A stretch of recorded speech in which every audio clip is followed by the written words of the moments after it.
I would like to give you a kind of brief formal introduction to our speaker today. Uh, as you know, she is Dr. Debapriya Basu, Assistant Professor of English in the Department of Humanities and Social Sciences, Indian Institute of Technology, Guwahati. And she is an expert in the writings of early modern English women writers, and her interests also span across various other disciplines, particularly women's writings and digital textualities. She before this before going on to teach at IIT Guwahati, she was a project supervisor in the Vichitra Tagore Online Variorum, which is which was undertaken by the School of Cultural Texts and Records, Jadavpur University. And that is where I happen to be one of her colleagues, and that is how we met and our friendship developed. And she has also worked in other areas of digital humanities, and her digital scholarly edition of the examinations of the first female English Protestant martyr and Askew was funded by an Erasmus Mundus Fellowship to the University of Amsterdam, and it is supported by IIT Guwahati's startup grant, and received the Moore Institute Fellowship at the National University of Ireland, Galway for 2018. So, from the things that she does, she is probably one of the fittest person to talk about women and domesticity and domestic life in Renaissance England. And that's why I wanted not to talk about these things in class and just give it over to the expert. So let us now move on to the lecture, and probably will enjoy it very much. Debapriya, it's all yours now. Very kind of you, Fatim. Uh, those were good days in the Vichitra project. We really had a lot of fun, and we worked very, very hard, but it was great fun, absolutely. So I will share my presentation now. I'll close this tab.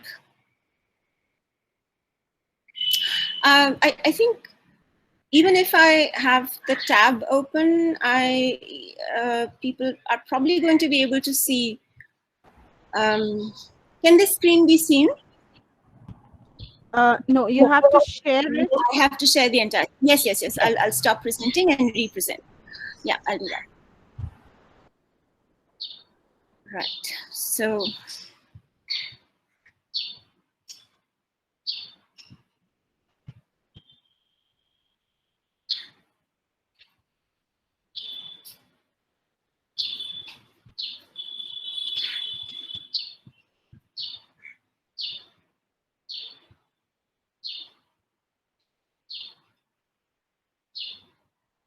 All right. Is my screen visible? Yes, I will just change the layout.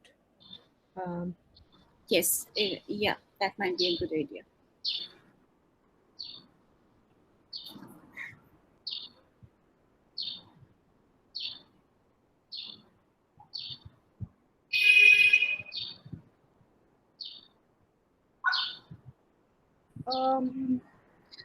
Is it mirroring? Yeah, it is somehow. It just wants me to share not the entire screen, because that might mirror. That's what it's telling me. So I'll just share my window. So let's see.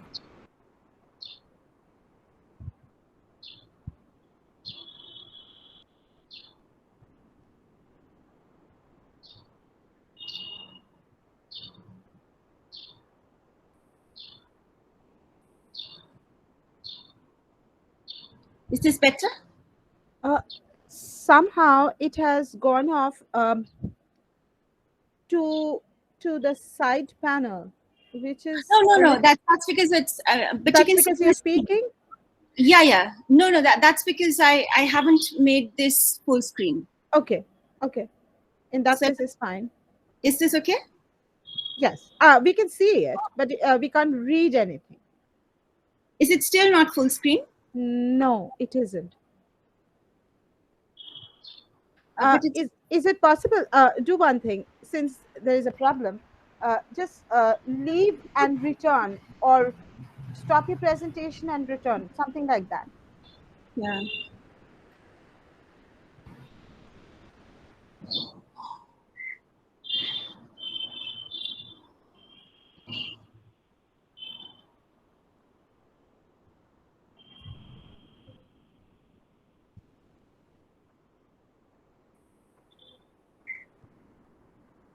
Let's try again. Yeah.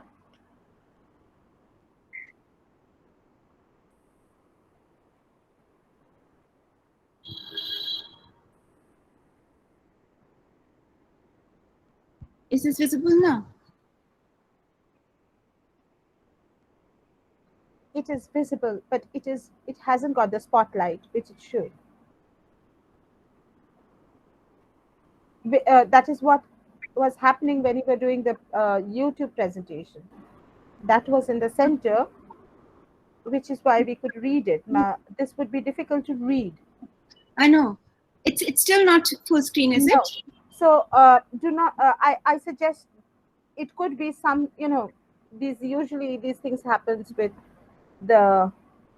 So maybe you could just log out and then I'll sign back. leave the meeting Yes, and then that return. I think that would work, and it doesn't matter at all. So you do not need to worry, because this is what we are doing every day. Okay. Yes. See, even she understands that. She Yes. kind of Kind of. understands that. Yes. Okay. So I will do that. Let's see.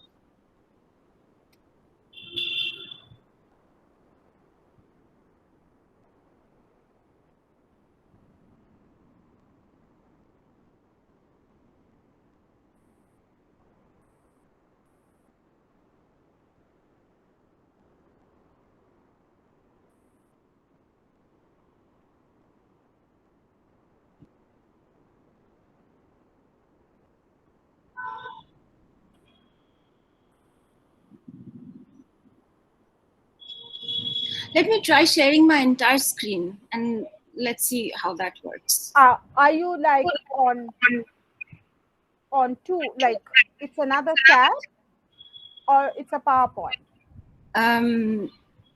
No, I have a PowerPoint and I also have a PDF. So I have two formats in case one doesn't work.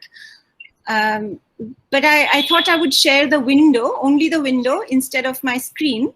But let's see if sharing the screen works better. Okay, let's give it a try.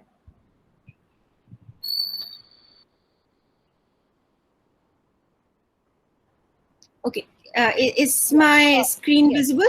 Yes, your screen is visible. Yes. Let's see. Yes, it's fine. You can just Yeah, you can yeah. make it a bigger if you like. That's perfect. Yeah. Perfect? Okay. Yes. Yeah. Yes. Really. Yeah. But these things always do New happen. normal. The new normal. This Yeah, must that's be the the new new normal. Yes. Exactly. You said it. Yes, so good evening, everyone. I would like to begin with a couple of requests, actually. One sort of disclaimer and one request, actually. So I would really ask you to stop me at any point if you want greater clarification in what I'm saying, because, and this is the disclaimer part, I have with me, I think, a great deal of material. So I chose to err on the side of excess so that, you know, our voices from the past would not be scanty, but ultimately we might end up not having enough time to, you know, look at everything that I have on these 26 slides that I have. Not 26 actually, because I have an extended bibliography for anybody wanting to do more with it. if you're interested.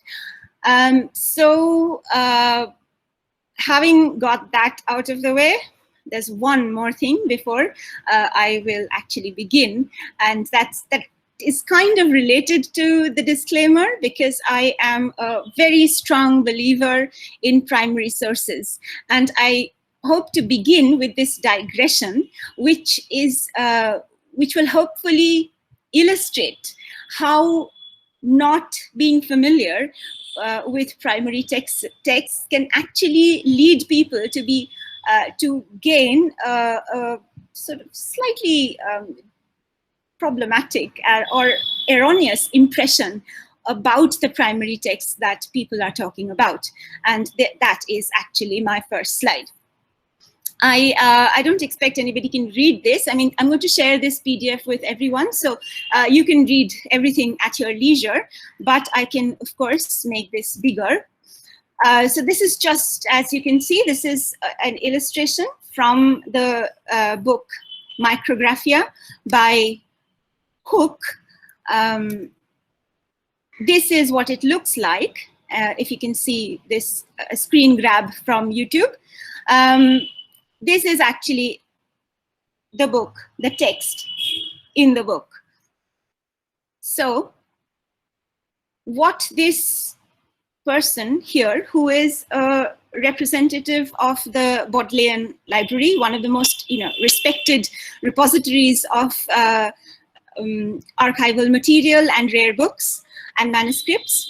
So, I mean, this is one of the original places one would go to consult primary materials. I'm not saying that undergraduates are going to do that. I'm just saying that if in the future anybody wishes to do that, the Bodleian is one of the best places to visit, particularly for English literature, just as the British Library is also another destination.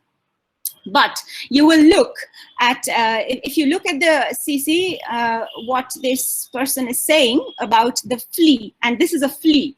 So if you've done your John Donne, have you done your Donne?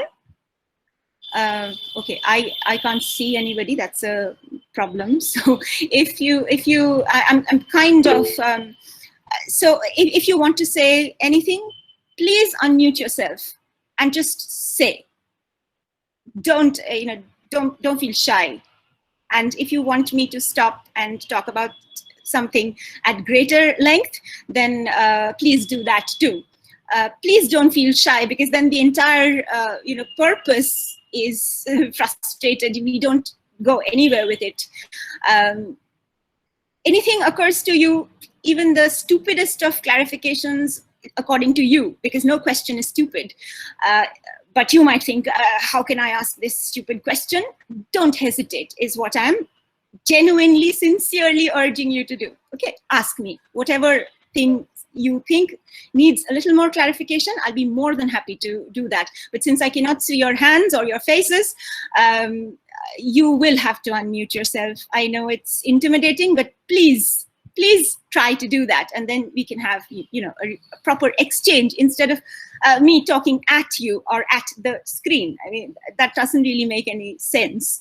So having got that out of the way, if you have done your Donne, you know what a flea is, right?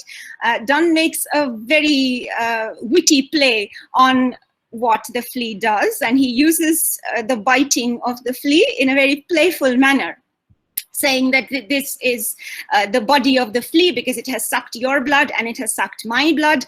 The body of the flea is now our marriage bed. And because our blood is already mingled within the body of the flea, we are already married. So why are you holding out on me? Let's go to bed, basically. So it's a seduction poem, right? This is the flea that he is talking about. Robert Hooke, this is after the Restoration, as you can make out from the date. He was the first, actually, person to illustrate the things that can be seen with the microscope and also the telescope. So this created quite a stir at the moment, actually. And it was a very famous kind of publication of the time. And it stood the test of time. So you see, this person who is giving a sort of a kind of bite on this particular exhibit of because it's the series is Treasures of the Bodleian. He's saying that this is the flea and it's rather horrible to look at in its way. But if you look at what Robert Hooke actually says about the flea, okay, it does not move, yes. The first thing he says is the strength and beauty of this small creature, had it no other relation at all to man, would deserve a description. So the first thing that occurs to Robert Hooke as he looks at the flea under the microscope is its beauty. And this is something that in this entire video, this person who is talking about the social significance, you know, the bibliographical significance, the history, the significance of this publication in the history of science, he never for one moment talks about, but he says twice that the flea is rather horrible to look at, once at the beginning of the video, once towards the moment when I have taken the screen grabs. At least twice in the video, he says that the flea is horrible, but Robert Hooke does not think so. And if you will look at this part, when he describes, with these instruments, does this little busy creature bite and pierce the skin and suck out the blood of an animal, leaving the skin inflamed with a small round red spot. These spots are very difficult to be discovered, by which he means seen, of course, in the older sense of discovery.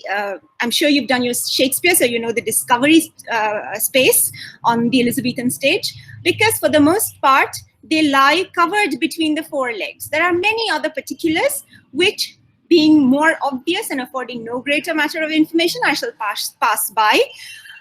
But you can see that there is a kind of, you know, again, he says here, as for the beauty of it, the microscope manifests it to be all over adorned with a curiously polished suit of sable armor. Enough of this. I will stop here. I hope I have made my point. So you see, one can get very easily misled by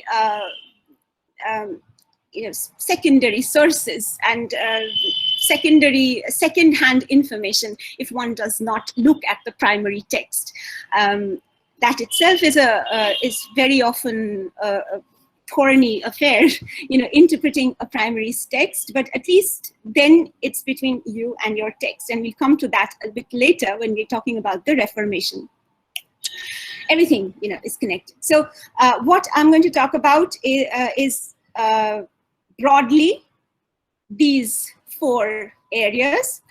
I'm going to talk a little bit about indoor spaces first, because we are talking about the household and domesticity, and because it's domestic, I mean, for ages, women have been linked to domesticity, and that's the space for women. And because the domestic space is private and public, and it's not public, and women are supposed to be private individuals because of various kinds of things, spaces are important. So as we enter the spaces, we will take a look at the video, and we will try to see what kind of spaces the people who you are reading in your syllabus in the Renaissance period, what kind of spaces did they inhabit? And the best place to begin with, of course, is Shakespeare's own houses, because they kind of span the entire, almost the entire sociological landscape, if you will. There are 4 houses, and 4 are completely different from each other. Then we are going to talk a little bit about public and private, and what it means to have interiority, because the Reformation is important in this respect, and private devotion is a concept that increasingly comes into play as you enter the Renaissance and as you slowly move towards the 17th century. Then we are, of course, going to talk about this very, very famous question that Jane Kelly Gadol asked quite a few decades ago, actually. She asked, did women have a Renaissance? And that's what we are going to also ask and try to see within the kind of time that we have. Then we're going to move on to a few women writers, and I'm going to give you examples from particularly Isabella Whitney, because Isabella Whitney I have found is a very relatable figure, and a very, she's a fun figure actually, and she's a fun poet. So if you read Isabella Whitney is not really like your Shakespeare, completely different. And she's far more identifiable in certain ways, and very modern, actually, if you come to think of it. So I hope that we would have time to read a little bit from her poetry, which will also show you, because she was a domestic servant, actually, and she was also a poet who published her poems actually in printed books. And she wrote not religious poetry, which was the thing everybody did if they were women and if they were of the time. They would write on religion. That was okay. That was completely safe. That was a good topic. If you wanted to write, then you did religion, because religion was authorized. People were actually asked to, women were actually asked to do that. Again, largely thanks to the Reformation. I am making a few assumptions. So I am assuming that you know a little bit about the Reformation, because you have already done a little bit of the Renaissance. So you cannot have the Renaissance without the Reformation, and vice versa. And then the Catholic Counter-Reformation, of course. But I'm kind of assuming that you are aware of the Reformation. If you aren't, stop me, ask me to explain. Why I am going to do, I have, as I said, I have a few, quite a few actually, primary texts from which I want to, quote. Because, as I said in the initial digression, I want you to be able to access the voices, not only my voice, but actually hear the voices from the past and the voices of some writers, secondary writers, who have actually done very good work on them and on these issues, and historians for the most part. And then, sort of make up your own minds about, is this actually interesting? Is it, can it actually talk to us in any way? That's a decision for you to make. So I want to talk as little as possible. I don't know if that would be possible, but I will try to talk as little as possible. Yeah, so let's try the YouTube video now. Of course, for indoor spaces, you can look at the architecture. I think the most iconic image of the Elizabethan house is your half-timbered, white and black Tudor houses. And that's kind of iconic when we talk about the Renaissance. And of course, these are links which you can explore at your leisure. What I want to show you right now is this 4-minute video from the Shakespeare Birthplace Trust, which shows you interiors of 4 houses that are related to Shakespeare and in Stratford, excuse me, upon Avon. If you are interested generally, more about continental Renaissance as well, this last video is absolutely great. I mean, I would recommend the School of Life's videos in any topic that you want. So YouTube University, just like WhatsApp University or Wikipedia University, is not really reliable all the time, but this is a very good channel. So even for other things, if you want to follow the School of Life, you can, because they produce really great, engaging videos with very meticulously checked research. Very good research, actually. So let's see. let's move on to the video, and then we'll come back and talk a little bit more about spaces.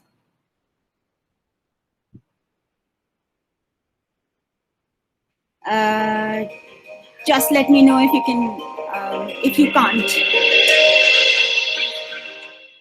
Our visitors truly come from all over the world.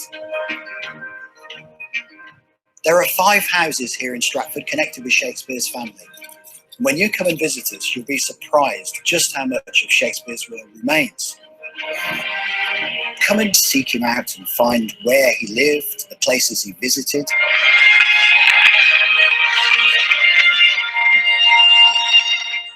So what do you think Shakespeare's people would do with this? The house is very much a home and a business. William was growing up and being influenced by what was happening in the house. His father, successful businessman, glove maker.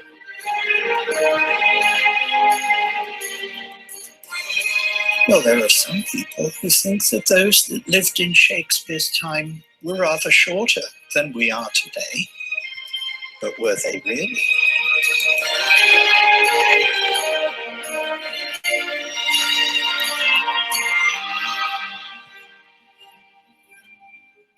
We are still the same people. Your ancestors were living like this. This is how they lived. This is how they coped with disease, with personal hygiene, what they ate.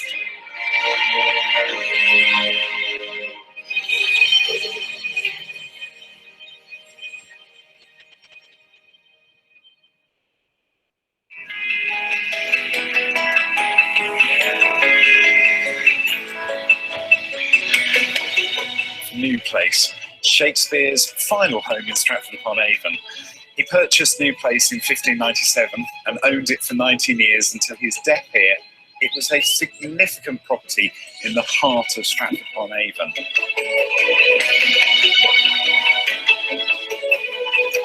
Shakespeare dies in 1616, and in his will, why does he choose to leave all of his property to his eldest daughter, but only a silver gilt bowl to his younger daughter Judith?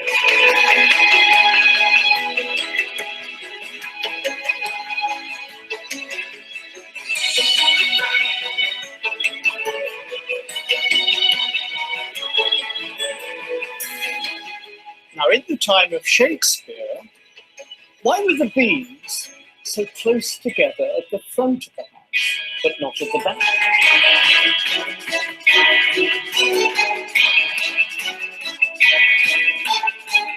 Shakespeare's people would have quite often eaten from a plate like this, known as a trencher. Obviously, they put their dinner in the hollow in the middle, but what do you suppose this little hollow at the side must be?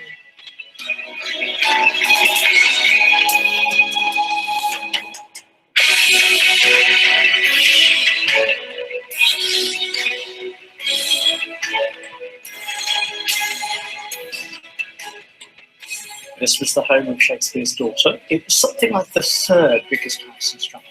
They come into a house that reeks of luxury and wealth because it's the furniture you own, the clothes you wear, everything about your property, your garden. It is exactly the same things that are important to us.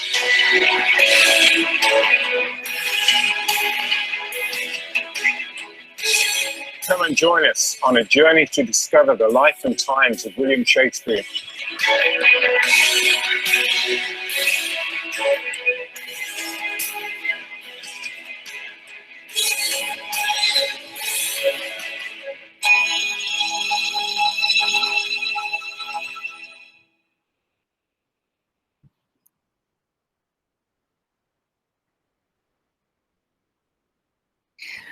Right. Yeah.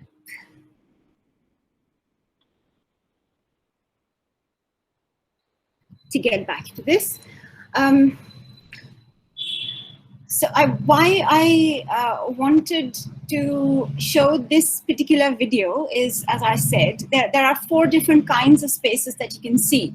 One is the farmhouse, which is mostly most activities are happen, outside. Most of the washing, all the farm yard activities happen in the farm yard. But in the other kinds of houses, and of course not at Holscroft. Holscroft is one of the more affluent kind of spaces that you have. So we know that the economic status of people in Elizabeth's times and Henry VIII's time was generally described as high, middling, and low.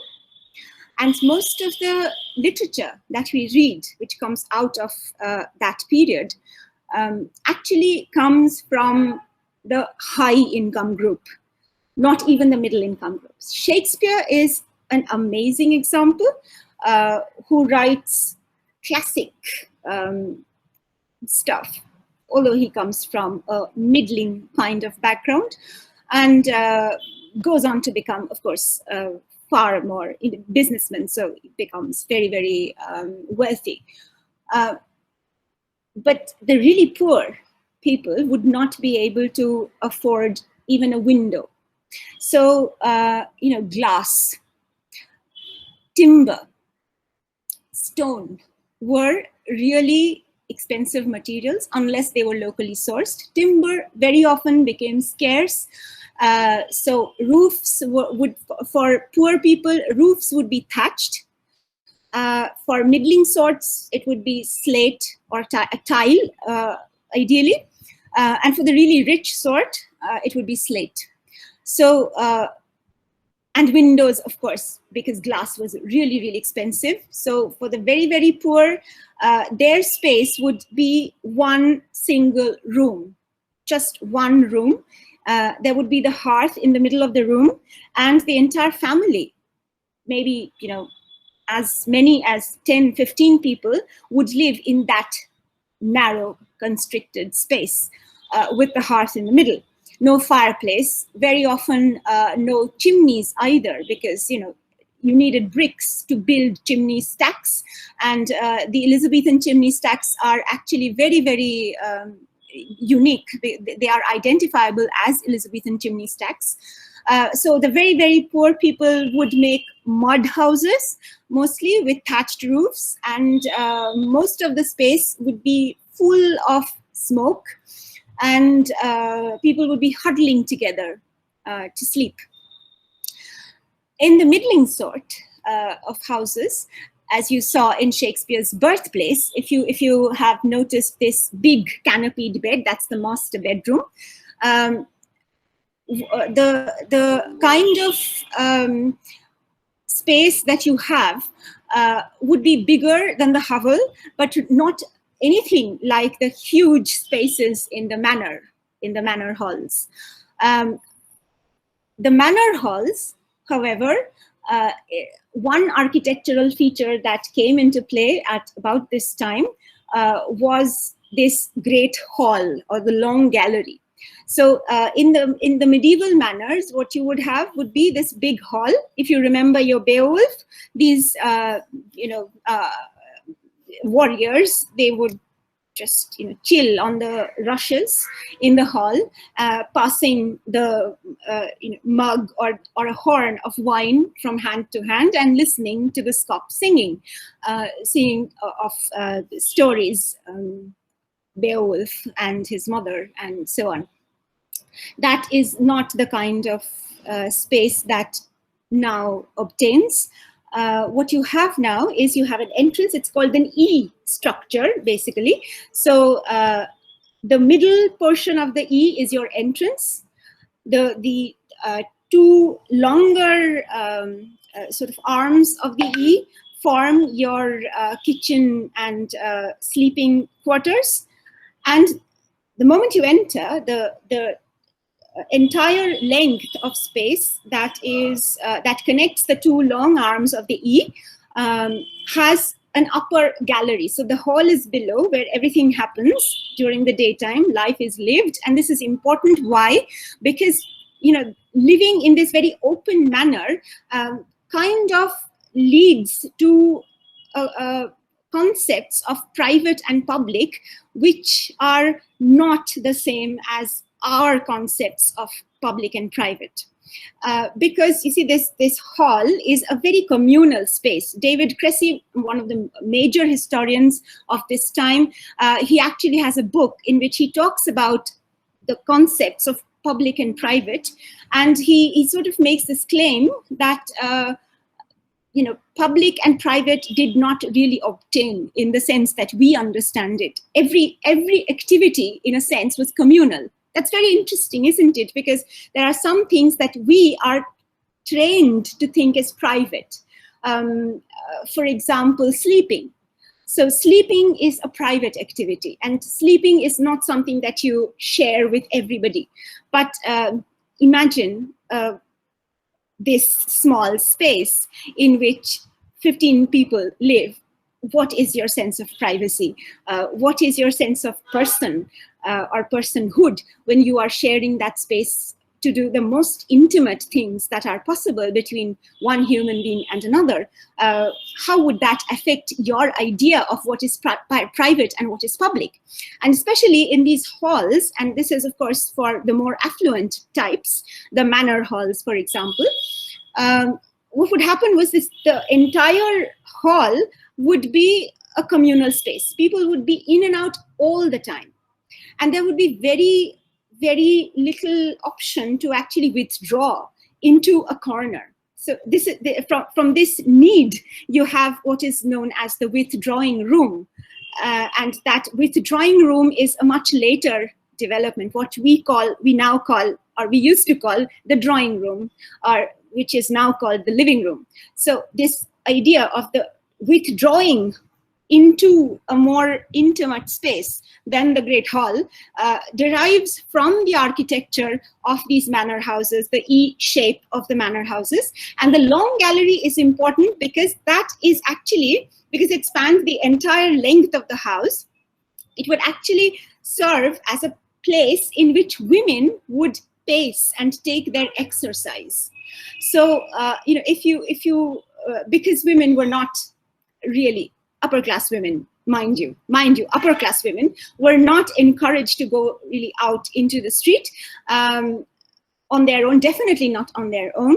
I have shared a link of this very interesting article with you, in which there's a small kind of write-up which talks about women and gymnastics. It's fascinating. I hope you read that, because of course we won't have time to go into every link that I have provided. As I said, I have erred on the side of excess. You take your time, you sit back and relax, and if you're interested, you have the resources to set you going into a deeper exploration. So the high, middling, and the low, these estates, so to speak, would have their interior kind of spaces. What about the sleeping quarters of the really rich? They would have huge bedrooms, and huge bedrooms were a sign of wealth. Huge spaces were a sign of wealth, primarily because they would take an enormous amount of money to heat. The basic requirement for that kind of climate is how you heat your internal spaces. If you don't have much fuel for a fire, how would you heat your space if it was really huge? You would not be able to do that, of course. But if you could afford to have 2 fireplaces at either end of your huge sleeping hall, then most of the time what would happen was, especially as marriage rituals, a very interesting marriage ritual in which the entire family would enter the bedchamber of the newly married couple, and there would be a lot of lewd jokes happening. And I'm sure you see parallels in the kind of culture that we used to have till very recently, and I'm sure we still do in various places, in our in Bengal. This is what happens when people get married. The entire community comes, and on the Pulshajja day, they make lewd jokes, and there's this this ritual of Aripata outside the bedchamber. Very similar process, very similar ritual would happen in these Elizabethan manor houses, where the newlyweds would be sent off to their, canopied bed, which was a little room within the room, and very often people would just crash on the floor because there was so much space around. So you can imagine how that would work out. I will leave you with that thought and move on to a more, detailed understanding. Let's see if we can arrive at a more, detailed understanding of what public and private could actually mean. And another reason why this entire concept of the public and the private is important is because all the major writers of the time, including Shakespeare, is very, very conscious of the fact that there is, this division between the outdoor and the indoor, between the public and the private. Although, as we shall hopefully see, what we mean by public and what we mean by private need not necessarily be what they meant by public and private. So these were, public and private were modes of thought. So when you're doing your Shakespeare, I'm sure that there will be lectures in which you are going to be, asked to look at the way in which Shakespeare uses the themes of privacy and the public in his work, in the plotting, and in how he engages with his audience, because the audience is also part of the public. And if you also remember your Elizabethan playhouses, then you will also realize that playhouses initially, where were they located? In London? Outside, on the other bank, right? So, and I'm sure you also know that the playhouses were located right beside the cockfighting arenas, the bear baiting arenas, and the brothels. So that is the outside, that is the public area. And because these are modes of thought that are very, very important in the everyday life and the domesticity of people of this period, we need to, get a better handle on what it actually means for these people for these people when they say that something is public and something is private. So one aspect of it is the poverty relief legislation. It might seem odd to think of, public and private and outdoor and indoor in terms of poverty relief, but it's actually related because, increasingly the government began to realize, because there was mass unemployment, large-scale unemployment. I'm sure you have some idea about the economic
She's got disconnected. I'm sure she's going to connect back.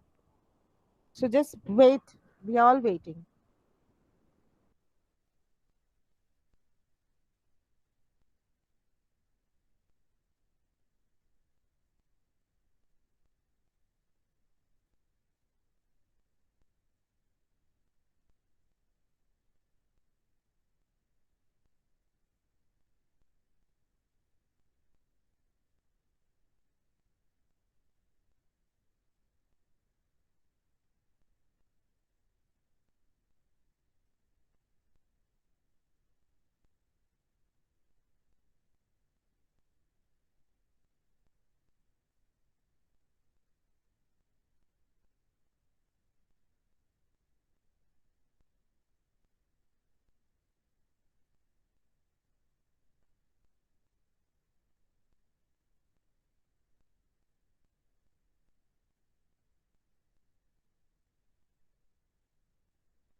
internet চলছে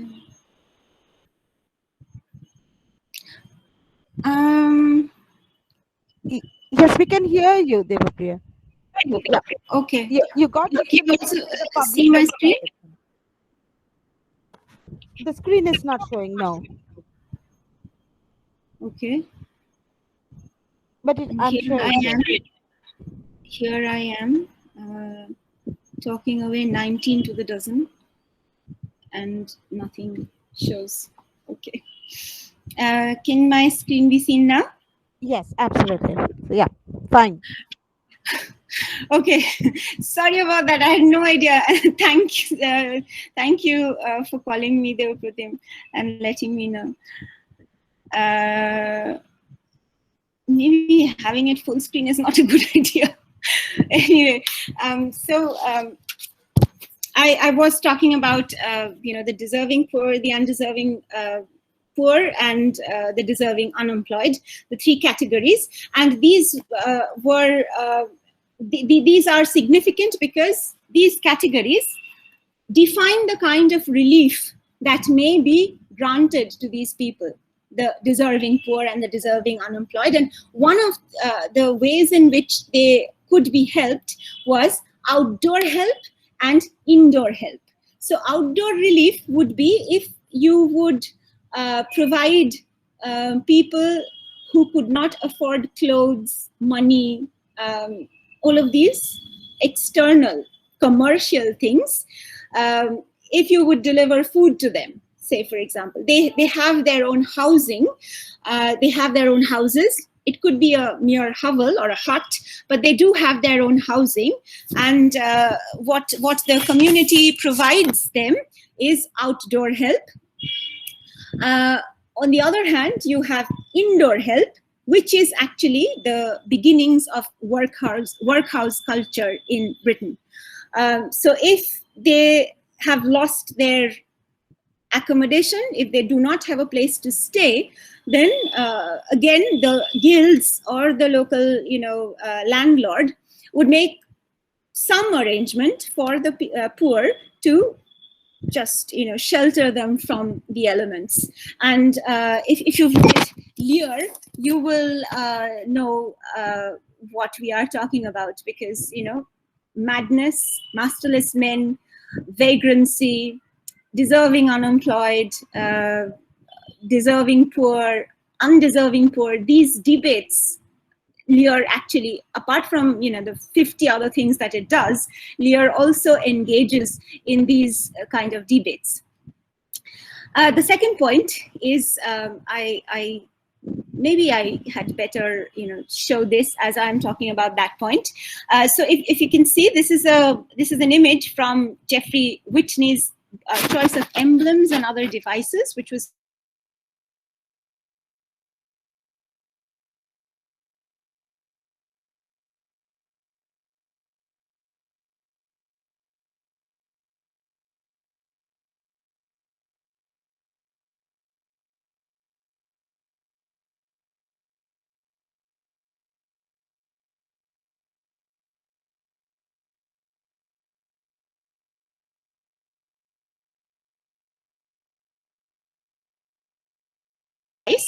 And this Latin exhortation is elaborated in these two couplets. Do not thine alms differ when need doth bid thee haste, for why one gift is double thought that in due time is placed.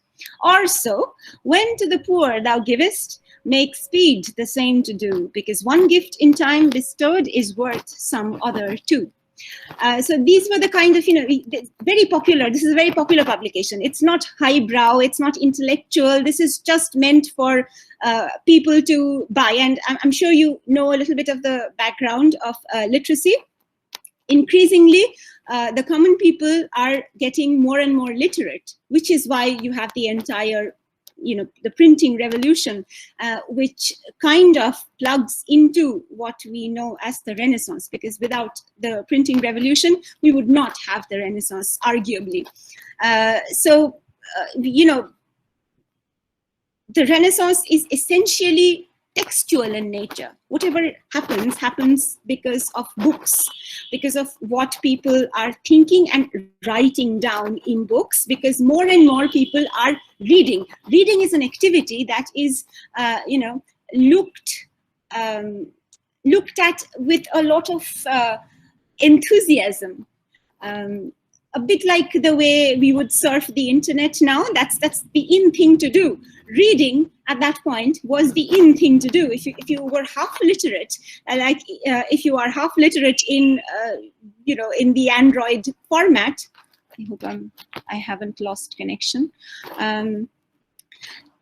So it's very similar to the kind of way in which we look at the digital platform, and they looked at the bibliographical or the textual platform. So books were very, very exciting. People were learning to read and write, and people wanted to then exercise their, their prerogative of reading and writing.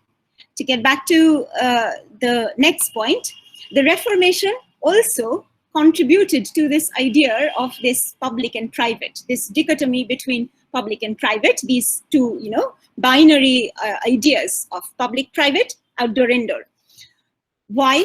Because if you remember, Protestantism, which is very, as you know, it's just a very, very strict kind of Puritanism is a kind of strict flavor of Protestantism, and Protestantism is the thing that you have, which comes out of the Reformation. And of course, it's a continental thing.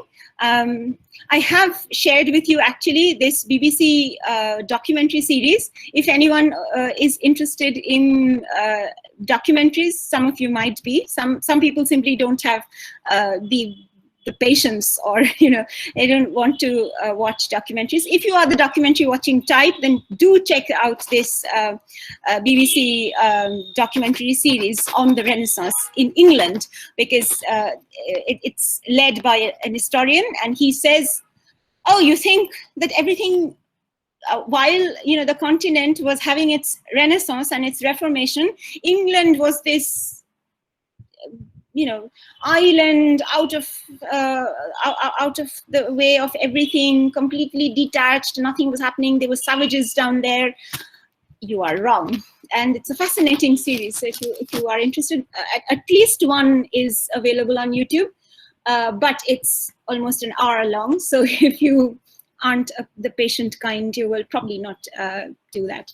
But anyway, to get back to the Reformation and why that is important in our public-private kind of construction, is because the Reformation wanted to do away, in very, very basic terms, the Reformation wanted to do away with the middleman, which is the priest. So, and again, remember that this is possible because of increasing literacy.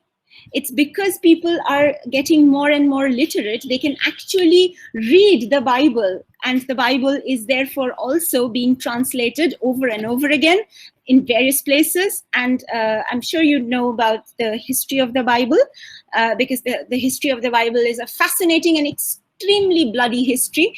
People died, were slaughtered, killed, maimed, burned, just over the translation of the Bible. let alone its interpretation. So for centuries, people have died because of religion and religious interpretation, and are still dying today. But the Bible is particularly interesting because it's even in its translation, it led to a lot of people actually being put to death. Tyndale was. They had to, literally run out of England because it wasn't safe to be in England if you had just translated the Bible. So the need for Bible translation in the vernacular, so that common people who had just started learning their 4 hours would be able to make out the words of God. So you can see how all of this is related, right? If you wanted to get the middleman out of the way, if you wanted to get rid of the priests in between who were, if you've read your Chaucer, you know the kind of complete malpractices that the Catholic Church would go into, and the kind of lavish lifestyle that the Pope would have, and all of those things. So if you are aware of that, then you know that if you want to get rid of the middleman, who is the priest, who is telling you all sorts of very problematic things really about the religion, you need to give people the access to the original text. Original is again a word that needs to be used very, very carefully, because the Bible, what is the original Bible, is a whole different kettle of fish altogether. I mean, there is no original Bible as such. It's a collection, right? It's a collection of books and manuscript. Anyway, so what you want to do when you want to cut out the middleman is to stop writing your holy books in Latin, which nobody knows. Only the upper class who has this humanistic education will know Greek and Latin. The others won't. People who were just of the middling sort, who were the businessmen of the time, and who were actually putting in money to into ventures out into the Indies to bring back the Indias of spice and gems and all of those things. Again, Dunn talks about that. So these people who were putting in money, who were the newfangled sort, who had just come into new money, but would not necessarily know any Latin or Greek. Someone actually like Shakespeare, if you've known, if you've heard of what Ben Jonson and others who were highly educated said about Shakespeare, was that Shakespeare is basically an illiterate sort, uneducated completely. That's what they said. Might not be true, because grammar school actually would have taught Shakespeare a lot of Greek and Latin, actually. But nevertheless, the common person would not understand the Greek Septuagint, which is a form of the Bible, or the Latin Vulgate, which was the other authorized form of the Bible. So it's basically because you don't understand the Sanskrit chants, you don't know what's going on. So the entire point of the Reformation was cut out all the middlemen and get the people in direct contact with the Word of God, which is the Bible. So the idea of sola scriptura, that is only through the scripture, only through text, can you get salvation, is one of the tenets of the Reformation, and only through faith. So it's not as if your parish priest can come and tell you that yes, I'm going to give you sell you some pardons, you pay me some money, and you're going to be saved. These people said no, that's not how salvation works. That's not how God works. God is not a businessman. There cannot be this transaction between God and his believer. So it's only faith. Just believe that there is a good and loving and kind God who is who is incorporated in the body of Christ, and you'll be set. This idea, of course, would lead to, privacy, the idea of privacy, because private devotion becomes a very important thing. And private devotion becomes something that, because it is private in nature, it is allowed for women to do.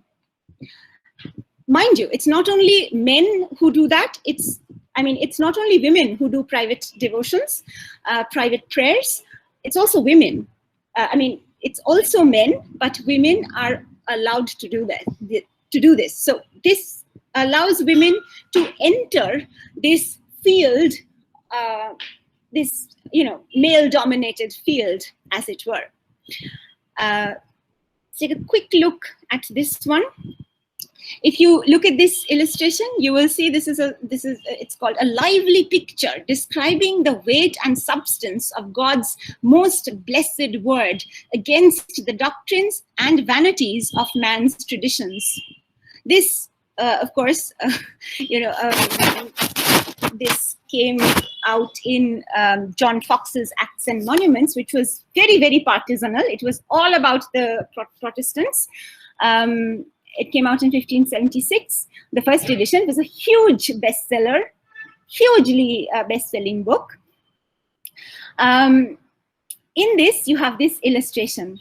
And you see, the scales of justice were applied to the contrasting worlds of evangelists who lived by the word alone, untrammeled and themselves not weighted down by the opposing popish apparatuses of rosaries and pardons and Agnus Dei and crosses and croziers. So ritual was something that, these people wanted to rethink rituals, actually. Sorry about that. So this is just, one illustration of that point. And the final point is about prostitutes, because, public, private. So the good gentlewoman, the proper woman is the private woman. And that is how a woman should be. Prostitutes had many names. They were called fruit wives because in London, outside the walls, they would sell fruit in the mornings, during the day, and in the evenings, they would shift their profession and become prostitutes. This on the right, you can see you can see from the headdress, I guess, that this is a more medieval kind of depiction. This is a Renaissance woodcut. Both of these are stock photos. So, of course, you have this, and that's, of course, not a bad thing. I just wanted to show, the kind of illustration that you would have of these kinds of, spaces. So this is inside a brothel. This is also inside a brothel. So these are, very ironically, these are both public and private spaces. So just as, the private house is not really all that private, the public house, because it ensures a lot of intimacy, it sort of demands a lot of intimacy, is also not completely public. It also has its private side. So, although you can talk in binaries like that, but you may, it might not be wrong to actually think that these binaries are also, they sort of, these are not clear-cut opposites of black and white, but they have shades of gray. And of course, I would really ask you to look at these two links. This is about misbehaving, and this has this link, this particular link has the women and gymnastics, kind of women's physical activity part that I talked about. Very, very interesting, really fun. Some of the prescriptions for getting rid of excess weight was to, and you can see how, how we can relate to that, right? I mean, everyone nowadays wants to lose weight, particularly under these situations. Getting fit, losing weight, being fit, trim, and beautiful, no excess fat is something that is all the rage around us. And same, absolutely same. Hundreds of years ago,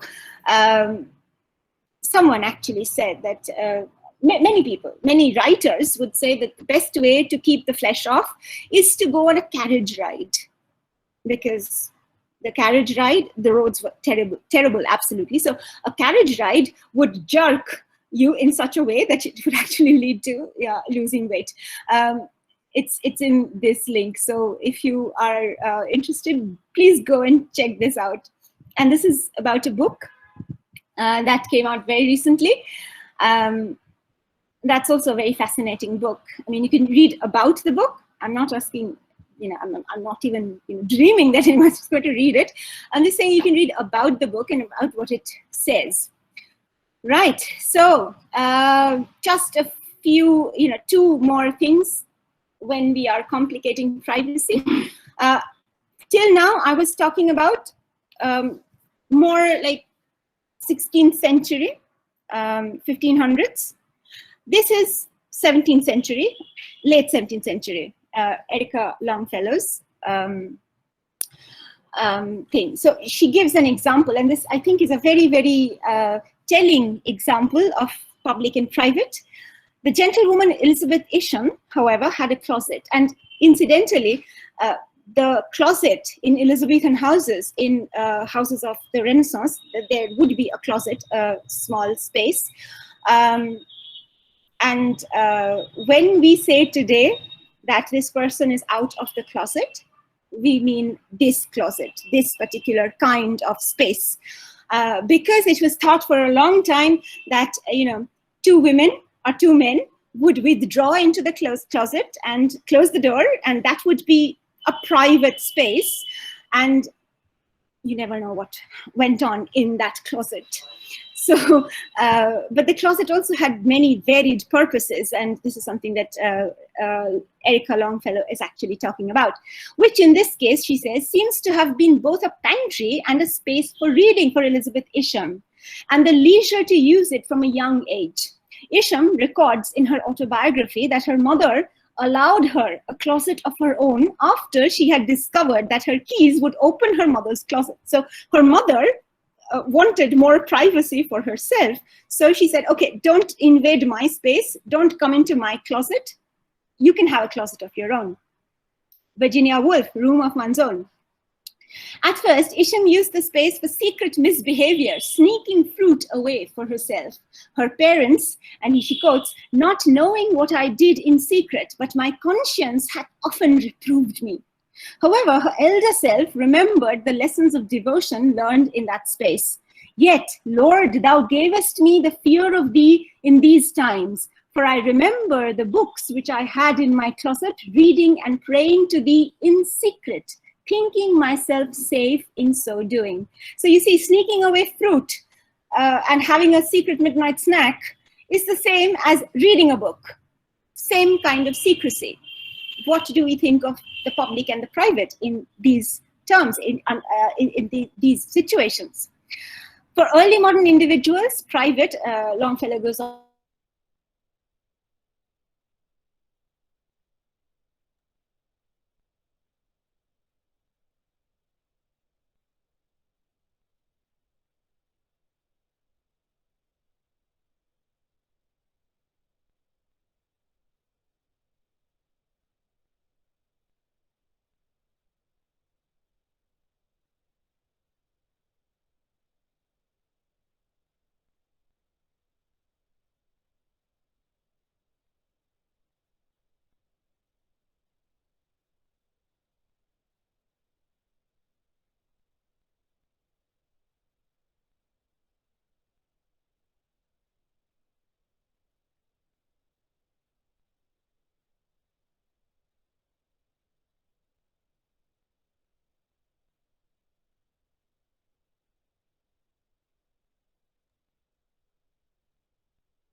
Please wait, I just called her. She's having some problem with the Wi-Fi. She'll join as soon as it's sorted.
Yes, she's here. Yes, I'm really very sorry about this. I don't know what's happening. I think it's two visual things. So if you could come also from one of your other devices, maybe the phone for your video Yes. and the other one for the PowerPoint, it might help because this was happening to me I also the can, other day. I can also turn my video off, I guess. Yeah, well, while you're not presenting, we don't mind looking at you at all. We are enjoying it, but um, yes, I think that would be nice. Yeah, I can turn because my it is video off. disturbing you. It is fine with us, but it is disturbing you. Let's see. Oh, goodness.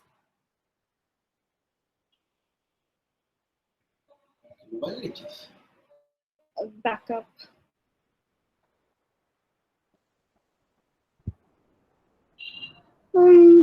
At this rate, I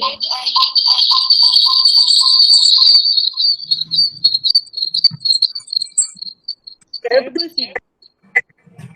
You have to be muted from one of them. Yeah, I have muted myself. Okay. I've muted myself. It's not working. Let's see. I'll turn my video off. Okay. Let's see if that makes it better. Me too much to stream. Probably it's can't support. I hope people are not getting bored because I have no means of gauging whether people are actually finding it interesting or not. Yes, I will share my screen once more. Right. So I did. I think I kind of lost. Yes, it is complicating privacy. That was the one. Yeah. Okay, I won't repeat myself. I mean, you can read this on your own, but just the point is that early modern, this part I think is important, and that's the point I wanted to make, is that early modern individuals clearly did enjoy varying degrees of both solitude and intimacy with family members, but these aspects of life were regularly and repeatedly considered in light of their effect on and connection to the wider community, and should not be conflated with concepts of privacy, is something that I wanted to, leave you with. This idea is what I wanted to leave you with, actually. So Epicene, or the silent woman, would figure more and more, because that is a play that talks about these things. So this is the abstract for Mary Troll's essay in A Handbook of English Renaissance Literary Studies. It's readily available, so if you want, you can check it out. It's called The Household, and in it, she talks about the domestic space and household social spaces in Jacobean drama, basically. So conflicts over authority are framed by contested notions of privacy, gender, and ownership. Both plays conflate the privacy of households and the privacy of women's bodies. A wife's possession by her husband assures proper boundaries around the household, while a too public household instantly draws into question the chastity of its women. So these are, things that we have to sort of keep in mind. The fact of the matter is that we may not be justified in thinking in terms of, black and white, public and private. There might be shades of gray in between. So did women have a renaissance? Of course. In some is what she ends with. Jean Kelly Dadol, seminal essay, absolutely. Anybody interested in whether women had a renaissance absolutely must read this book, because what it does is it shows, it kind of argues more for medieval women than Renaissance women. So for the longest period of time, Jacob Burckhardt's work, historian Jacob Burckhardt, very, very famous, influential historian. His work on the Renaissance would be the last word in whatever you knew about the Renaissance.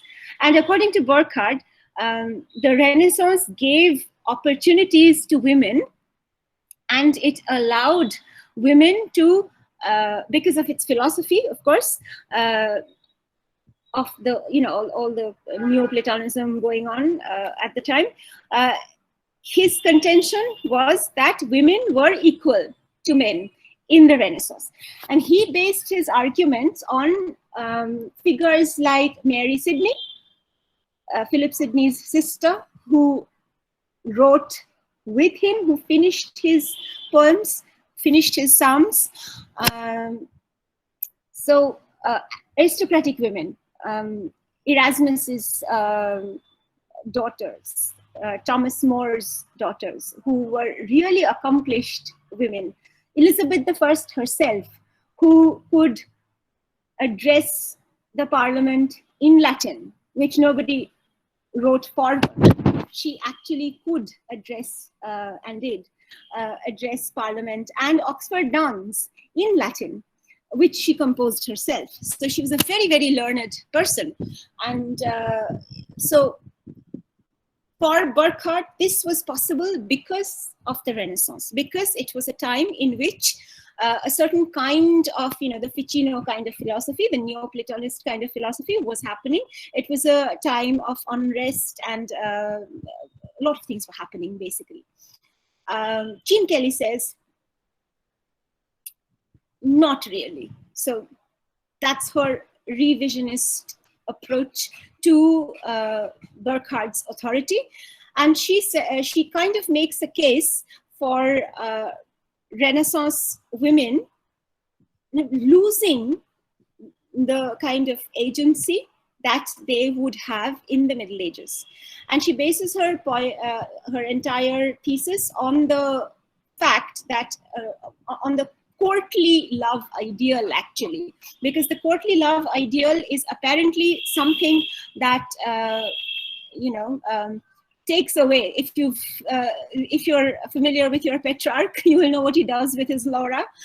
So it kind of takes away, or even Donne, what Donne does with his women, kind of, erases the woman until the poem is just you know, a site for male performance of whatever kind. So sorry. Okay. So because of that, you know, Kelly Gadol argues that medieval women had it better because they would have, in spite of chastity belts, they would have a lot more agency because they would run entire estates. And this is the kind of great household that we have been talking about, in which people are, you know, it's not a nuclear family that we're talking about. We're talking about joint families, and not only one joint family, multiple families, you know, cousins coming over to stay, complete strangers, friends' daughters, friends' sons coming to some you know, better off establishment so that they could have a better future. So I mean, many people in these great households would not even be related to each other, but they would be part of the same household. It was a very, as you can see, a very flexible idea of what the household sort of entailed. And according to her, she kind of says women did not really have a renaissance. This is important. It's a seminal essay because this is the first time that this debate actually is initiated about whether women do or did have a renaissance. And people also have asked subsequently, drawing from this, did women even need a renaissance? Because the renaissance was a male thing, it was a man thing. So why would women even need a renaissance? Why would you know, women want to have a renaissance? They just, I mean, why would you want to label whatever women did during that time as part of the renaissance? Did women even need it? It's important because it sort of, you know, sort of gave rise to this idea that the Renaissance woman was seen as chaste, silent, and obedient. And if you look at this image, this is a fascinating image for me because you can see how you know, it's the image of a man drawing a reclining woman. And you can see how the image is, you know, cut in half, and the woman is prone, the man is erect. So everything that is, you know, erect and phallic happens on the right hand side, and the woman is on the left hand of God. And you can see how this grid acts as a checkerboard and almost, you know, reduces her to a still life. I mean, I'm not going to talk more about it. You can form your own opinion about what is happening, and you can see, you know, these associations: water, hills, rounded and fluid objects associated with the woman, supine, prone, and everything that is upright, erect, phallic is associated with the man. Look at this. I mean, how more explicit can one be? Okay, this is sort of in keeping with the kind of background that had obtained for, you know, generations in Europe. Let us go back to the Bible, which is the most cited book of all time, actually, but even in that period, the most cited book. Let your women, says 1 Corinthians, keep silence in the churches, for it is not permitted. Corinthians, I'm sure you know, this is St. Paul's. This is Paul's letters to the Corinthians. This is Paul's letter to the Corinthians. Let your women keep silence in the churches, for it is not permitted unto them to speak, but they are commanded to be under obedience, as also said the law, etc., etc. And you see, I'm sure you remember your Chaucer and your Wife of Bath, and how she says, Paul can go hang, I'm going to talk. And she goes on talking very, very notoriously. Juan Luis Vives is actually one of the most influential of these polemicists, people who wrote conduct books. So he wrote this conduct book, just like Machiavelli wrote about politics and the art of war for a prince. I'm sure you know of Il Principe, or The Prince, which Machiavelli wrote for the education of a prince. This book, The Instruction of a Christian Woman, it was written as an instruction manual, educational manual for Henry VIII's daughter, Princess Mary. So I don't think we will have time to, no, we definitely don't have time to read from this extract that I have. This is actually a note to myself that I have a PDF with the extracts for the instruction of a Christian woman. I will share that PDF, so if you want, you can read it on your own. But at least let us take a look at this one. In The Office and Duty of a Husband, which is a slightly later publication, he says, "Let not thy wife be overmuch eloquent, nor full of her short and quick arguments, nor have the knowledge of all histories, nor understand many things which are written. She pleaseth not me that giveth herself to poetry, and observing the art and manner of the old eloquence," that is the ancient Greek eloquence, Greek and Latin, "doth study to speak fecundiously." And in the instruction of a Christian woman, he keeps on, he kind of lays down various round rules of what a woman should do, what a woman should be taught. Religion is fine, but nothing other than religion. Her body is completely owned by her husband. So he gives the anecdote of a witty woman answering a soldier who gives her an indecent proposition, asking her to go to bed with him. She says, "I cannot give it to you because it was my father's and now it is my husband's. So it is not mine to give." And this is what Vives holds up as, something that women should emulate. This is praised by Vives as quick thinking and very pretty wonderful. So, I mean, there are hilarious examples in the instruction of a Christian woman. I would have wanted to take a quick look at it, but we simply don't have any time. Lost too much time already with all of these things. Right. So Ben Jonson's Epicene from the Alchemist, another place. The Epicene is, again, as you I've already sort of shared with you the kind of problems that Epicene have. What the kind of problems that Epicene talks about. Why is it not arrived there yet, the news, asks one. So this is a person who has just arrived into town. This is London, city comedy. So he's just arrived in town and he's asking people for fresh news. He says, "So, don't you have any news? What's the new gossip?" "A new foundation, sir, here in the town of ladies that call themselves the collegiates, an order between courtiers and country madams." So you see, between courtiers who are of the upper sort and country madams who are of the upper sort, but in the gentrified country wealthy people, that live from their husbands and give entertainment to all the wits and braveries of the time, as they call them, cry down or up what they like or dislike in a brain or a fashion with most masculine or rather hermaphroditical authority, and every day gain to their college some new probationer.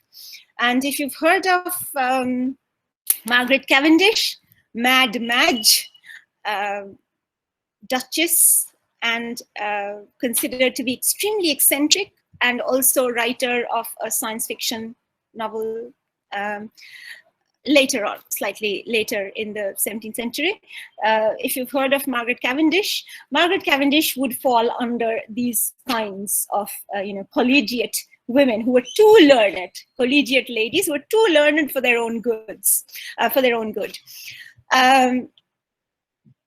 So let us quickly then move on to English women writers. So if women were tied to domesticity, how can we even think of having women writers of the time? But you would be surprised to see that there were actually more women writers than you would expect. And almost every day someone is arguing for one more anonymous tract of the time to have been written by a woman. So I'm sure you're aware that The Anatomy of Melancholy, Burton's Anatomy of Melancholy, which is one of the most important publications of the time, that was first published anonymously. So during this time, it was generally very, very prevalent practice to publish without the name of the author. And it's not very surprising because very few people knew how to read, and very few people would actually buy the books from St. Paul's Courtyard, the booksellers, like you have in College Street. They would have very, very similar booksellers in St. Paul's churchyard. And these printers would sell books that they would, commission from people like Christopher Marlowe, these young students, the university wits, and they would do this for profit. So this was a good business, right? And when they would do this, you have an entire industry growing around printed books, and but the population is not that great. The reading public is not that big, and what like the internet now wants to emulate printed books. I'm sure you will see parallels. We look at web pages. So, the idea of the page is drawn from the idea of the book, the physical book. So the web page is drawn from the physical book. Similarly, the physical book was modeled upon manuscript books. And manuscripts would circulate among people who would know each other, so there would be no need to take names. People would know. They would just know, because people were also incorrigible gossips, by the way. So, just like in Epicene, he's asking for gossip, latest news. People were really very, very big on gossip. So they would always know who actually had written this particular book. So much of publication of that time is anonymous. But even then, if you take a look at these two lists, you will find that there are really quite a few names of women writers. And, as you can see, women participated in a lot of activities, both inside and outside the home. And many printers' widows carried on the trade in St. Paul's after their husbands had passed away. So they had pretty good business heads, and were really very successful in what they did. So it isn't really surprising that women should also write and also choose to publish. And that is what we are going to take a look at next. So what is a woman writer? Because again, the idea of writing is something that is a very modern thing. Ideas of authorship and writing and, who is an author, who is a writer. Most of the time in that period, you would have, maybe like a forum. So manuscripts would circulate, somebody would add something in it, and people would know from the handwriting who had written what. They wouldn't even need to sign, and it would just be something that people would know about each other. It was in coteries that these texts circulated. So, I mean, just as Marjorie Kemp dictated, she was illiterate, but she dictated her works. I mean, she dictated her visions, and a scribe wrote them down. And she is considered one of the earliest medieval women writers. In the same way, these women who would not probably put their signatures on things, or wouldn't actually go out and say that this is my work, can also be considered to be writers. A case in point is Anne Askew, who, as Shatidi said, is no, sorry, I think Debapriya said that. Yes, she was the first Protestant, female Protestant martyr who was burnt at the stake for heresy. It was a more political kind of thing. If anybody has watched the Tudors on Netflix, I think, if you're interested in that series, they have actually, they do have a an episode on Anaskew because it's a very dramatic history. I mean, I'm not going to talk about all of these. You can take a look later. So Anaskew was burnt at the stake because she would not give away the names of Protestants. And there's a very complex political history behind all of this. I'm not going to go into that. But there were really big political issues at stake. And she is not a noble woman. She is definitely not born of, of the status of Mary Sidney, or even Margaret Moore Roper, Thomas More's daughter. Nothing like that at all. She was just a normal country wife, basically, who chose to divorce her husband because there were ideological issues. She didn't like her husband's ideology, so she petitioned for a divorce. Very, very interesting and very different kind of figure. If you want to watch a dramatization of that episode, you can do that in the Tudors. Anne Locke was the first writer of sonnet sequences, not your Wyatt and Surrey, before Thomas Wyatt and Surrey. First person who wrote a sonnet sequence. Isabella Whitney, she was a serving woman and she was a professional poet. Like, she published her poetry because she published an entire book, and in that book, in the preface to the reader, she says, it's because I don't have money that I'm writing this poem, and I want you to buy my book so that I don't have to go back to the country. I don't want to go back to the boonies of Cheshire. She comes from Cheshire. She doesn't want to go back there, but her mistress, the lady she serves in the London household that she is servant in, somebody has said something against her, and her lady is really angry with her, so she has lost her service. So because she has lost her service, the only option for her is to become a prostitute.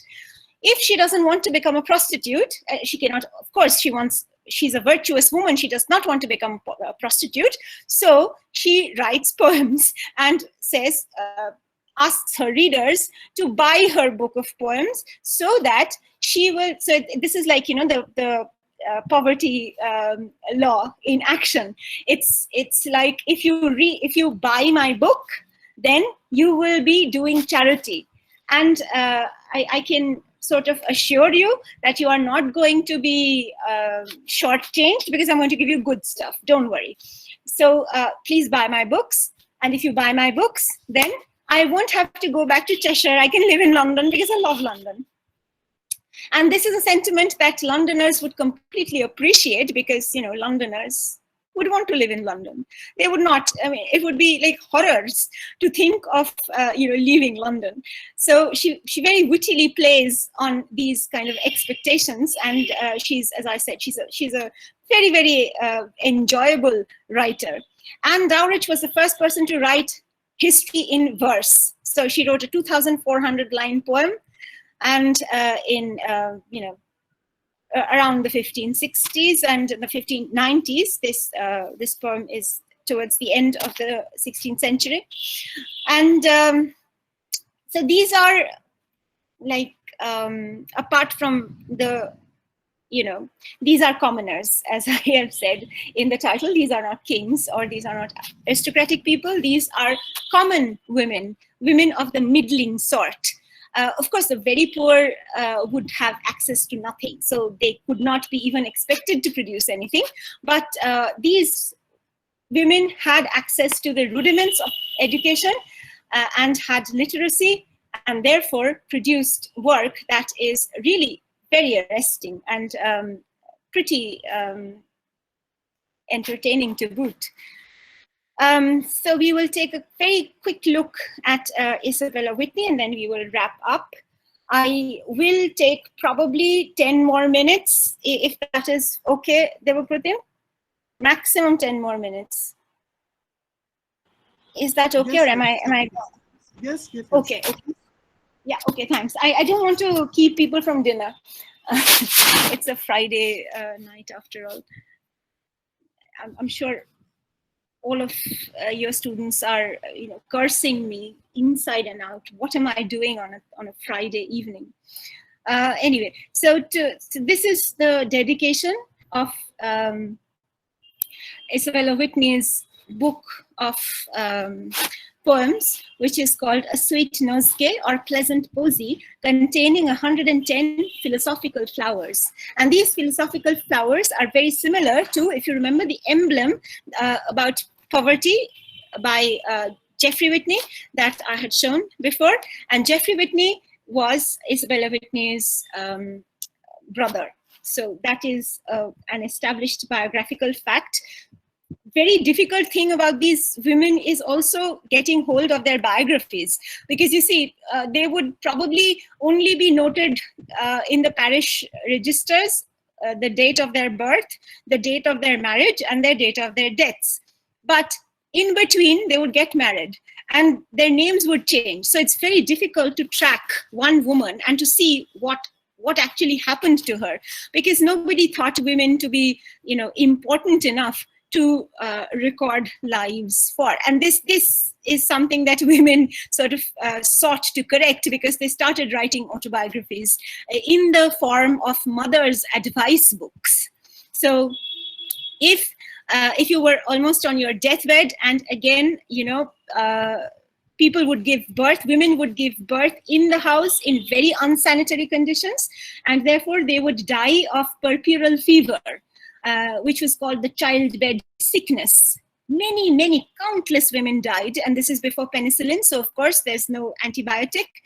They would simply die of puerperal fever after they had delivered the child. Most often the child would also die, so the mother and child would die. And I mean, infant mortality rate and the mother's mortality rate was very, very high. And life expectancy also was really pretty low if you were of the middling or particularly the lower class. I mean, if you were of the lower sort, then you would probably live for 30 years max. Then you would die. Very unsanitary, unhygienic conditions. So when these women, most of the time, they would be on their deathbeds, either in a ripe old age or maybe dying very young, and then they would sort of start writing. This would sort of give them the out through which they could start writing, and they would write these letters, which turned into 150-page long books, giving advice to their own daughters, or sometimes even to their sons. So you see, what Juan Luis Vives does is he gives advice to women about how to, act and behave. Similarly, when women start writing, they sort of plug into that same tradition, but they start saying, okay, I am more qualified to talk about how a woman should behave than a man. So that's what I'm going to do. And this becomes a kind of out through which women begin to start writing around that time. Another scenario in which all of this I have written in this literacy and genres. So religious writing, secular writing, mother's advice books is what I'm talking about. The other thing is the defense tracts. So there would be heated debate about the nature of woman, because again, Eve led to the downfall of all humanity, Eve's curse, and therefore women were given a terribly bad time in this entire literary and polemical formal debate, actually, in which and it started from Italy, basically. Everything started from Italy. So Christine de Pizan, she writes about the about the paradise of women, and when she does that, she is entering this debate as a woman and defending the rights of woman, which culminates this tradition of defending the right of woman is, of course, no-brainer, culminates in Mary Wollstonecraft. So the the defense of woman is also a genre that women feel confident to participate in, because being women, they are qualified to defend women. So this is, I'm not going to read this out, but you can see how, the tone. This is the only prose section of the entire book, which is the preface to George Mainwaring. And from the outset, she uses this conceit. You know about the conceit. You've done, as I am very sure you have. So if you've done, you know about the conceit, you know about the metaphysical conceit. So this is the nosegay conceit. A nosegay is a posy. And a posy was supposed to be able to ward off infection, which is why you have this nursery rhyme called Ringa Ringa Roses, a pocket full of posies, Hasha, Husha, and we all fall down. This nursery rhyme comes from the bubonic plague, because during the plague, what happened was you would have these boils on your skin, which looked like red roses. So Ringa Ringa Roses. The rosettes were red. And posies, because so people used to think that the plague was carried by foul air. It was contagious in the sense that, it was infectious in the sense that it was transmitted through air. So you didn't need to touch anyone. If you just breathed very foul odors, you would catch the plague. That was the common belief. They did not know what actually carried the plague parasite.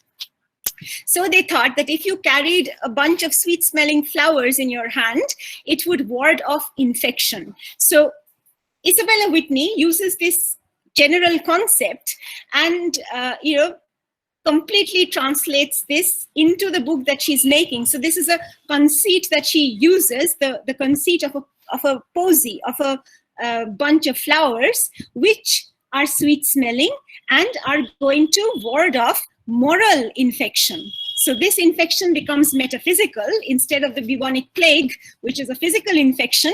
This kind of infection is a moral infection, which can lead to prostitution, which is the ultimate in dirt, and like a plague. So that's the kind of conceit she uses, and this particular poem is interesting in the sense because it kind of shows you what happens within the household. So she is herself a housemaid. Her sisters are also maids. So this is her advice to her sisters. So she says, "Good sisters mine, when I shall further from you dwell, peruse these lines, observe the rules which in the same I tell." So what will you do in the mornings when you rise? Pray. Commend yourselves to God, your souls and bodies. Sounds very much like what Elizabeth Isham does, doesn't it? Your teachers and your governors so pray you that your ends may be in such sort as God may please it be. To live to die to live with him eternally. Then justly do such deeds as are to you assigned. So you are assigned several tasks. Women's work, again, a very big field. An entire course can be made out of women's work. So the tasks that you are assigned, you will do, and all wanton toys, good sisters, now exile out of your mind. Then do your work quickly, soon dispatch, listen to no lies, see that you secret seal, and tread trifles underground. So if anybody shares secrets with you, your lips should be sealed. So this is a lot of moral advice, but it sort of also shows you the kind of everyday living that women, especially non-privileged, non-aristocratic women, would go through in the course of a day. Your master's gone to bed, your mistress is at rest, their daughters all which hast about to get themselves undressed. See that their plate be safe. So their plate means the crockery, and most of the time this plate would be gilt, covered in silver or gold according to the affluence of the family. Remember Shakespeare's will, in which his daughter Judith is left only the silver gilt bowl. that is part of the plate. So see that their plate is safe and that no spoon do lack. Not even take away a spoon, or do not allow anyone to, excuse me, to steal even a spoon. See doors and windows bolted fast for fear of any rack. Then help if need there be to do some household thing, if not to bed, referring you unto the heavenly king. So you see, this just like, you know, entire day, the quotidian, what happens with unmarried serving women. And this is a very, very interesting poem, and I'm going to absolutely stop with this. Thank goodness. Have I taken more time than I have? No, I haven't. Okay. So this is very, very interesting and very, very poignant also to her sister, Mistress A.B. Because I to my brethren wrote, and to my sisters too, good sister Anne, you this might vote, that is, you might think, if so I should not do to you, or ere I parted hence, you vainly had bestowed expense. So you spent some money on me, you've helped me a lot. And if I don't write back to you, then you might think that I'm ungrateful. Yet it is not for that I write, for nature did you bind to do me good. Nature bound you to do good by me. So you're bound by your nature to help me. And to requite hath nature me inclined. So by nature, you are a do-gooder, and by nature, I am a grateful person. Wherefore, good sister, take and agree these simple lines that come from me, wherein I wish you Nestor's days in happy health to rest, with such success in all essays as those which God hath blessed. Your husband with your pretty boys, God keep them free from all annoys. And you can instantly see that this is a different kind of household from the kind of household that we are seeing in just the one, you know, previously, because this household is not really concerned with plates or wealth or spoons or, you know, doing tasks in that particular way. She is the mistress. I mean, Anne, Isabella's sister, is the mistress of her own household. She's not a servant, and there's this marked difference that you can actually excuse me, perceive through the way in which she's writing her poem. So she says, your pretty boys, so you have boys, and there's a sense of more intimacy. So if you're thinking in terms of public and private and indoor and outdoor and intimate and more more communal, then this has a more intimate feel than anything else. And granted that my luck it be to linger here so long till they be men. So if I can see my nephews grow up to be men, that I may see for learning them so strong, that they may march amongst the best of them which learning have possessed. And this is the mobility that is possible in the Renaissance, because this kind of mobility would have been impossible in a different kind of society. By that time will my aged years perhaps a staff require, and quakingly, as still in fears, my limbs draw to the fire. Yet joy I shall them so to see, if any joy in age there be. So if there's any kind of joy in age, I will find that joy when I'm old and infirm and I'm walking on a stick, but I will look at your lusty boys grown into fantastic young men, and they will please my heart, they will cheer my old age. Notice that she is not apportioning to herself her own children. Her nephews become like these children surrogates. And this is interesting because of what she is going to talk about a little bit later. Good sister, so I you commend to him that made us all.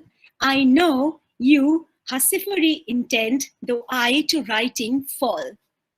And this is kind of sort of the nodal point of this entire poem, you see, because she has built up this picture of cozy domesticity, very loving and kind and reciprocal and full of light and love. And that is what she associates with Hasifery. So being a housewife is something that she is talking about. And she is associating all of these good things with hersifery, with domestic jobs, with being part of a household, not only part of a household, being the mistress of a household, but as for her, her writing is something that she falls to. So the choice of writing kind of by default excludes her from this, dream of cozy domesticity. She cannot even think of her own children because she has fallen to writing. But very interestingly, this fall is what she is going to turn into a blessing. And this is the Felix Culpa, the fortunate fall, right? Eve made Adam fall, but because, again, Reformation, right? Because Eve made Adam fall, Christ could come. If Adam had not fallen, if humanity had not fallen, there would be no Christ. And that would be a great loss. So the fall is also the Felix Culpa, the happy fall, the happy error, the happy sin, a sin that has a happy outcome. So although she's falling to writing, you can kind of argue that she's using this idea of falling in writing and dissociating herself from the cozy domesticity full of life and love and laughter and light that she is, firelight, that she is envisaging for her sister. It might appear to be unfortunate, but it has its own rewards. Wherefore, no longer shall you stay from business that profit may. Had I a husband or a house, and all that longs that is belongs thereto, myself could frame about to rouse as other women do. But till some household cares me tie, my books and pen I will apply. And I will leave you with this thought about what it means, therefore, for women to write in that particular space and time, and how it also how you can, as a woman who does not come from a very privileged background, how that kind of woman may think of herself as being part of a kind of community. And Isabella Whitney does that when she sort of puts herself in the community of people who write. And that community, very interestingly, for Isabella Whitney, is not a female-only community. She feels herself to be kin with the young college-going students of the Inns of Court, these young lawyers who are her friends, and she sort of aligns herself with a kind of separate kind of space. And again, as that is a public space, it also becomes a very intimate, private space, in the sense that within that community, within that very tightly knit and reciprocal kind of community, also fiercely competitive, by the way, because again, it's a business. Within that community, there is a sense of belonging, which is both public and private, which is both outdoor and indoor, and which can sometimes, take away the, excuse me, the tragedy of not belonging to the great household. I'll stop with this, and these are possibly useful links, and I have, unfortunately, I have 3 long slides of bibliography. I think this is too much. I really do, but I mean, if anybody wants, then you can look them up. I'll share the PDF in the chat box, and I will absolutely shut my mouth now. Thank you so much for for your patience, actually.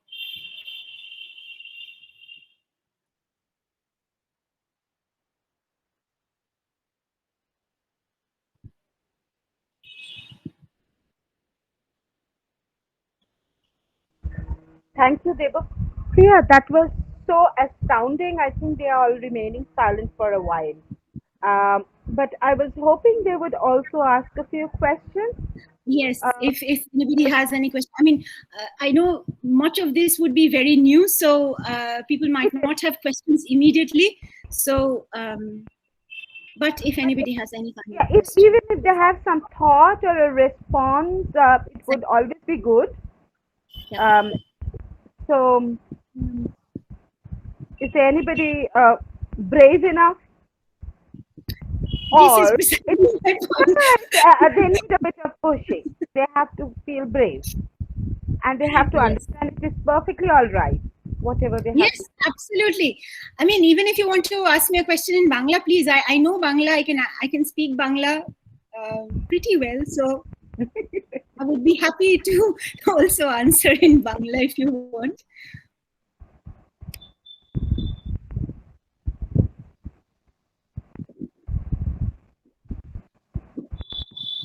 I can see the fast exit, the moment you ask them to ask questions. Prarthana, do you have anything to say? She usually has. It's okay. I mean, if you would like to, because they are very good. They're usually very responsive. So they just might feel a little, the usual thing. Yes, of course. I mean, it's difficult to start talking. Yes, of course.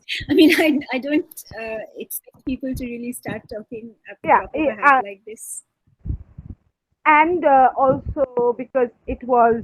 Ma'am, actually the whole concept is so new. I am thinking about what to ask. And it was so information based and so complete. I mean, not really have anything to ask.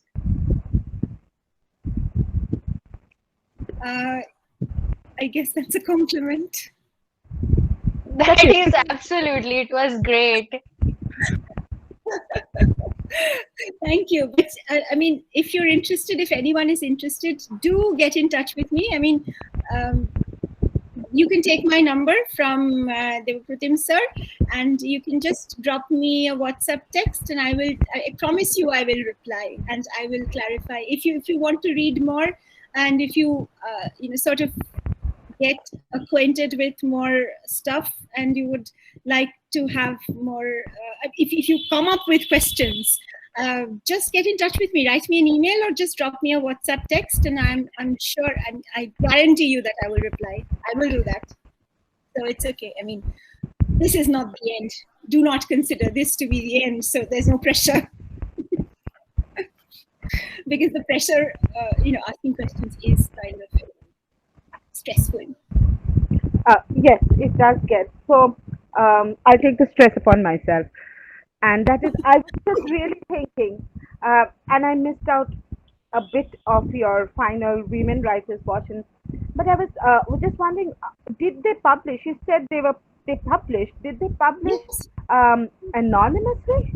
Because there was a huge collection of anonymous work. Yes. For example, Anne Locke, the person who wrote this sonnet sequence, he tagged on this sonnet sequence onto a translation of a very boring French sermon, actually. So that sermon was of a very respectable Calvinist priest, Protestant priest, and she translated that French sermon into English, and then she just sort of added this sonnet sequence on, saying that this was delivered me by a friend. So it's very interesting because half of the book she publishes under her own signature, under her own name, but that is not her own work because she's only translating. She's the handmaiden of God. And the next part, which is actually her original work, and I mean, it's been established by now that this is actually her work, although she says it was delivered to me by a friend. That's probably the printer saying that it was delivered by a friend, because she doesn't want to come out and say that she has actually written it. So people who would know her would know that this was her work. This was also, policy for Anne Finch much later in the 17th century, after the Restoration. So Anne Finch's first book of poetry was also published anonymously by a lady. But later, and everybody knew that it was by the Duchess of the Countess of Winchelsea. Everybody knew that, but it was first published as by a lady. So this was standard practice, but Anne Locke is very, very interesting in the way that she splits her work. So half of it is translation, and that is okay to do under her own signature, and the rest, which is completely her original interpretation of a particular psalm, and she writes a series of sonnets on this psalm, on the meditation of a penitent sinner, the Miserere psalm actually. So she writes that. That's her original work, but then she says, it was delivered to me by a friend, not my own. And for many centuries, people actually took her at her word. And it's only recently, after this entire process of recovering women writers, which started from Elaine Beelin's work in the late 1980s, that this entire project has started taking place. I mean, also kind of inspired by Virginia Woolf. Yeah, so these are the Shakespeare's sisters. Yeah. Judith. So, yes, these are Judith. Yeah. So that's very interesting, because this authorship issue is very is really very fraught, and which is why I said, I mean, almost every day some anonymous piece of writing which is there in Igbo, scanned in that repository, no one has ever bothered to read it. Somebody reads it and comes up with, oh, but I think this could be written by Queen Catherine Parr, or I think this could have been written by somebody else. And these kind of attributions are being made very regularly. So it's a very interesting issue of authorship that we have around women writers, which complicates things a great deal, but also makes it very interesting, actually. And I hope that answers your question. Absolutely, it does. And this has been quite a storehouse. If there are no other questions, are there any other questions or comments or whatever? Shratidi, I'll say something. May I say? I know I've been keeping quiet, but just the presentation was really very interesting, and what got me hooked was the word household, the word that is there in the presentation, because that's my area of work as well, but it is in the 18th century.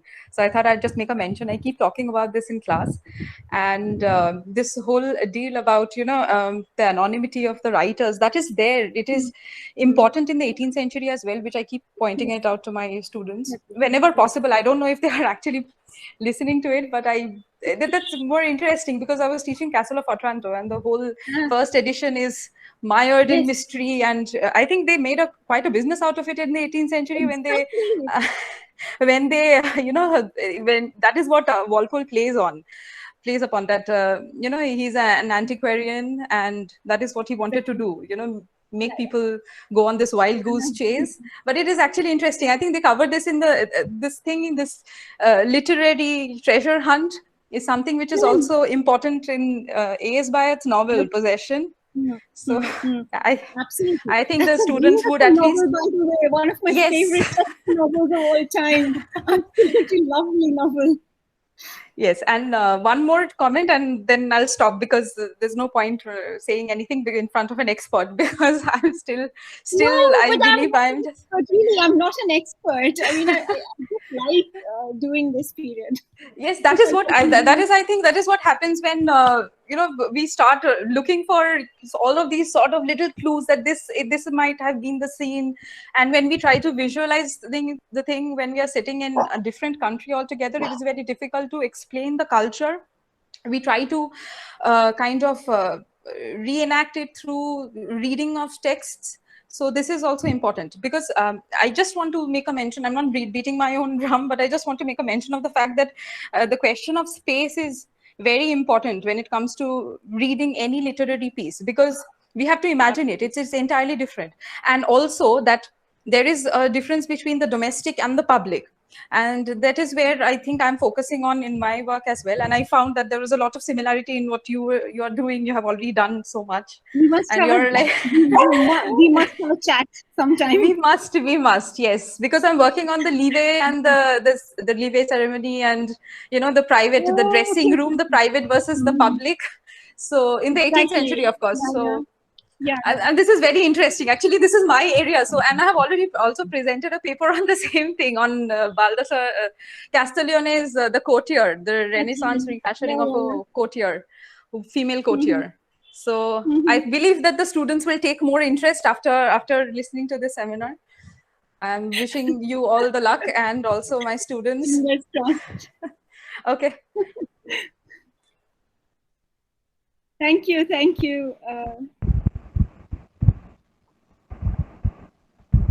So, are there going to be any more comments, observations? What? I don't think we should talk. But I go and have their dinners. And I think you need to take care of your voice. You've been coughing. Yeah, you've got a very that's fine. voice. That's okay. I mean, I ought to have had some water, but I didn't. So entirely on me. It's okay. But it has been a delight, and as well as an absolute treasure. We are really look forward to having you some other time. Maybe we'll actually have to call upon you for other things as well. But thank you so much for making this time and making this presentation. And thank you for asking me to do this. No, the entire pleasure was ours, and of course we stand gainers as usual.